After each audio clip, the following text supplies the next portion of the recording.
Hello, all you hobby drills and plastic addicts. My name is Salamander, and I really need to paint my models. I've always had issues finding the motivation to get full armies, kill teams, or even squads done.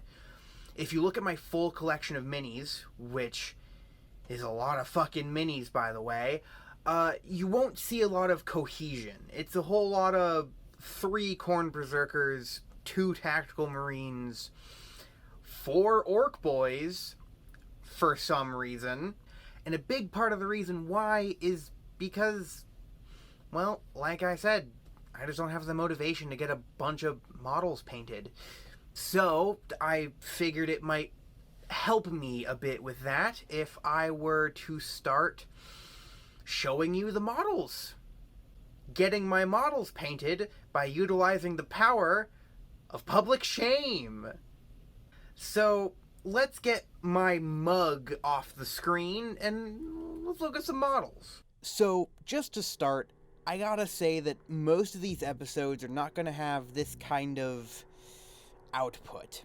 I painted 41 models this month, which is more models than I think I've ever actually painted in a singular month. Starting with these 8 Escher models. I'm not gonna lie, even though I love playing this faction on the tabletop, I did not like painting these models very much. I loved painting the clothing and armor, but I have a serious weak spot for faces and human skin tones. And these are some tiny faces, and they're showing a lot of skin. I didn't really do anything special. I wanted to experiment with trying to have an inconsistent color palette with consistent themes. So they all have pretty different color schemes, but they all use brighter, more heavily saturated colors. Some highlights are this girl's lasgun, which I gave a camo pattern, since I was trying to make her look like a sort of ninja stealth suit kind of person. I achieved this by just painting the lasgun with a base coat of the contrast paint Warp Lightning, which is going to come up a lot in this video, and then just did free-handed splotches and stripes with Abaddon Black and Catachan Flesh, just going back and forth until it kind of looked right. My favorite model, though, is probably Candela, my chem thrower girl. She's one of the only ones where I thought her human flesh tones turned out well. I also think the way the Warp Lightning mixed with the Nagaroth Night creates this cool poison toxic cloud effect coming out of the chem thrower. I ended up painting all of them to be varying shades of dark-skinned. Firstly, because Warhammer already has enough screaming white dudes. Secondly, because I like the visual contrast between darker skin tones and brighter clothing and hair colors. And thirdly, because painting good-looking POC skin tones is just kinda easier. The only thing I could say is slightly negative is that this box has very limited WYSIWYG options. One of the main strengths of Escher as a gang is their ability to take a ton of combi flamers and just bolters in general, which the list I play this gang with has several. But I had to proxy several lasguns as bolters because this kit only comes with 2 combi needle rifles. If I paint anything Necromunda again, which I do intend to, it'll probably be something like Palanite Enforcers, Ironhead Squat Prospectors, or maybe I'll delve into my bits box and put Marine helmets onto some Goliath. Painting human faces, especially human faces this tiny, makes me want to cry.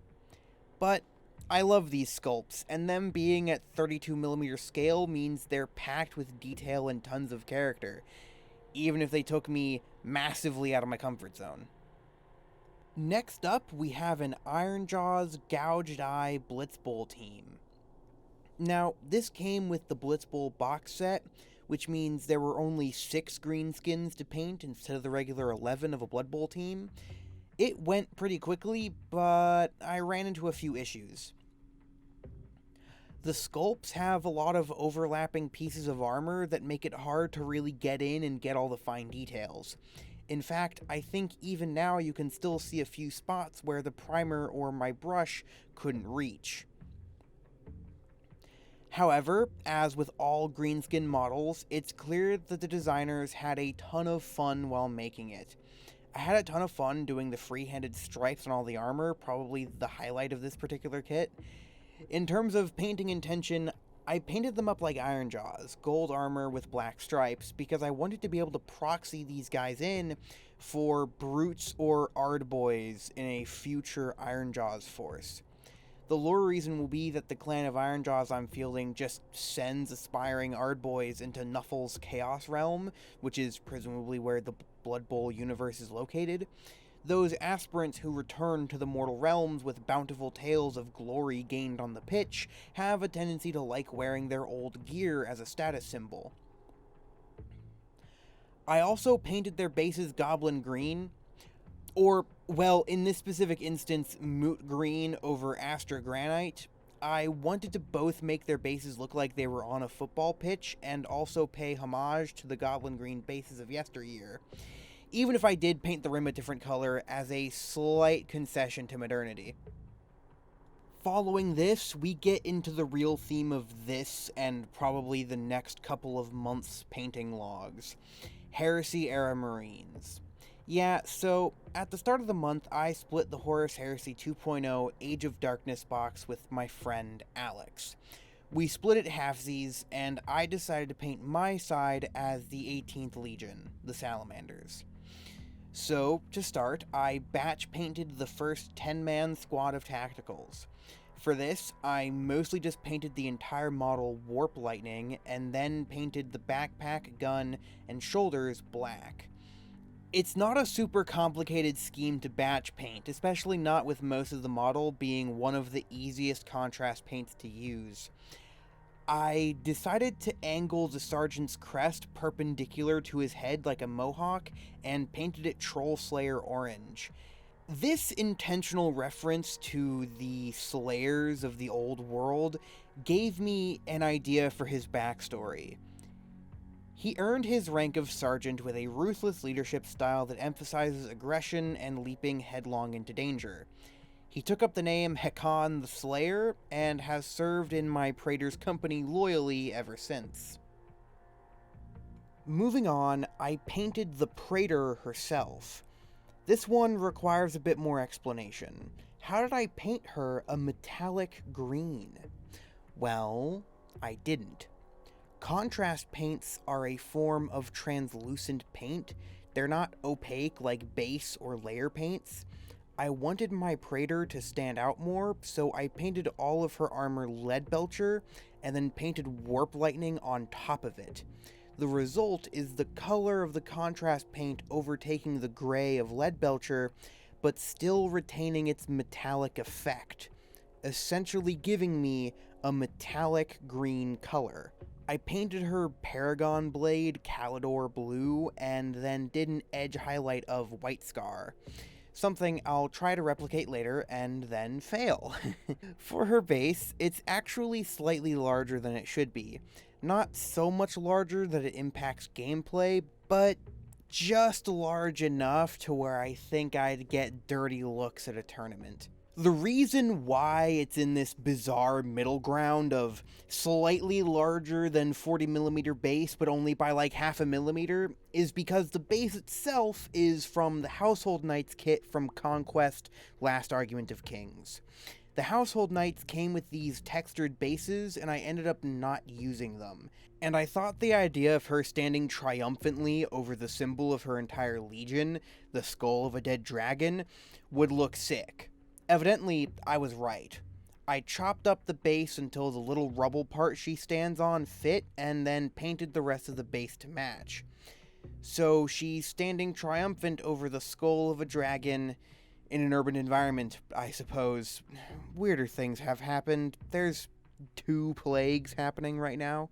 I spray primed the entire model with Grey Seer, and then I painted the skeleton with a layer of white scar, then shaded with Agrax Earthshade. Nothing too fancy, but it got the job done, which is, as you'll see across these painting logs, kind of my motto. From a lore perspective, her name is Vakana Mirshan, the Wyvern of Nocturne, Praetor of the Wyvern Hunters Company, and future chapter master of the Wyvern Hunters' first founding successor chapter. She has an ongoing rivalry with the Power Axe Praetor that Alex took as his half of the box, named Vekran Karisk. And, given that me and Alex are each other's primary wargaming partner, our two warlords are going to come face to face a lot. So having a little bit of lore to, recognize that is kind of cute. It's a nice touch. The Wyvern Hunters are a company of the Salamanders primarily devoted to hunting down and culling the population of dangerous Xenos wildlife on Death Worlds in order to protect and encourage colonization efforts on such planets. No, there is no reason why she's a woman. Deal with it. Definitely the smallest thing I painted this month, 2 Battletech mechs that came with the Battletech beginner box.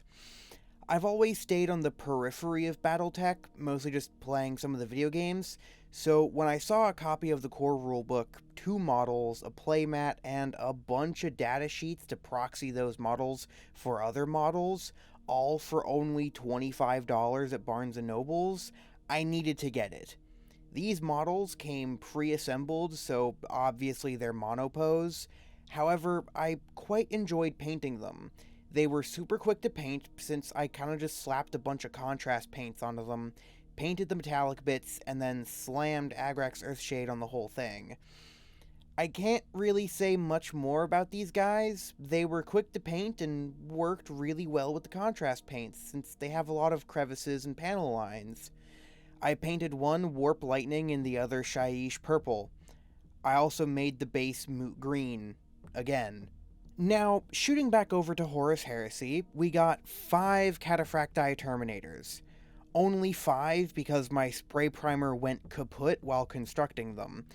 I batch painted these guys using contrast paints. Warp Lightning is just how I'm going to paint salamanders from now on. I think this model in particular is a great way to get to grips with where contrast paints are best used. For instance, I used Abaddon Black instead of Black Templar on the shoulders because surfaces that are sloped and also this smooth tend to create a splotchy effect that takes multiple coats to get rid of with contrast paints, which just doesn't happen with opaque paints.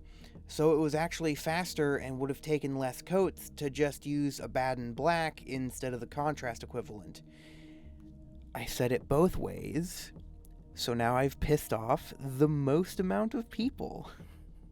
Just like with the Praetor, I used Shyish Purple to color the tassels and cloth parts.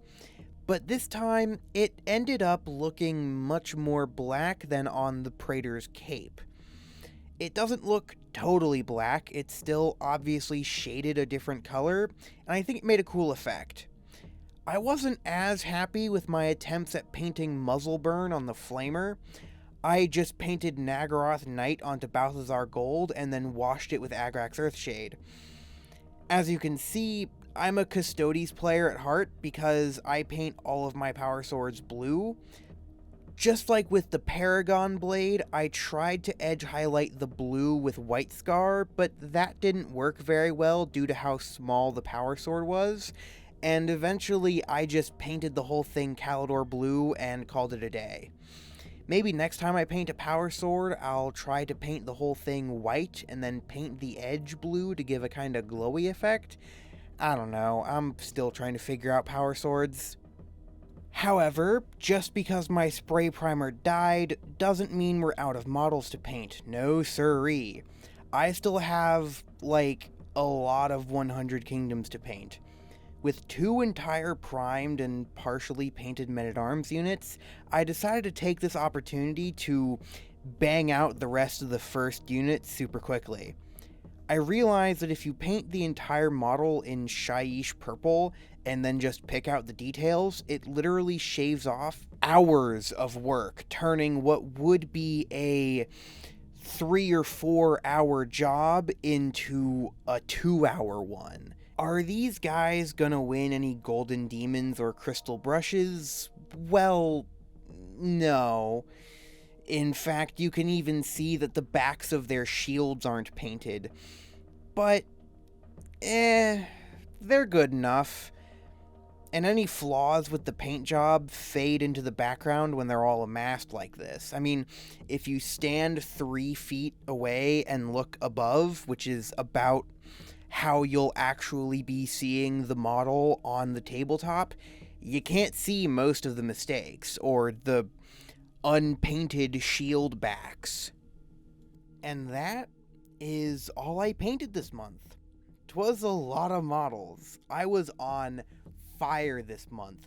To put it into perspective, I painted 41 models across 31 days, or about 1.25 models per day. I don't really understand what happened. I got nothing. I was bit by the bug, I guess. I cannot promise this level of output every month, but I do want to state for the record that I had a ton of fun painting this month.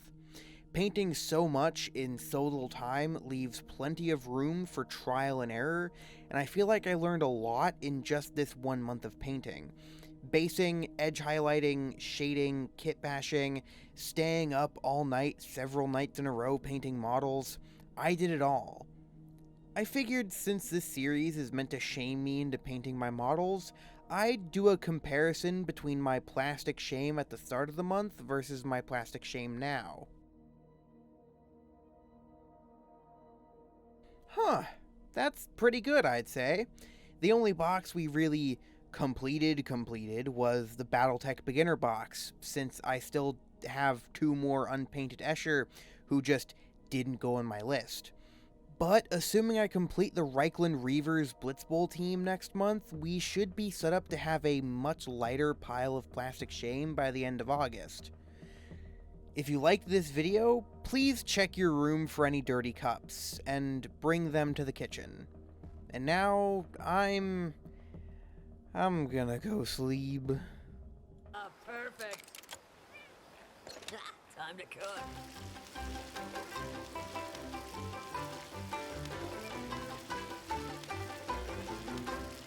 So tasty!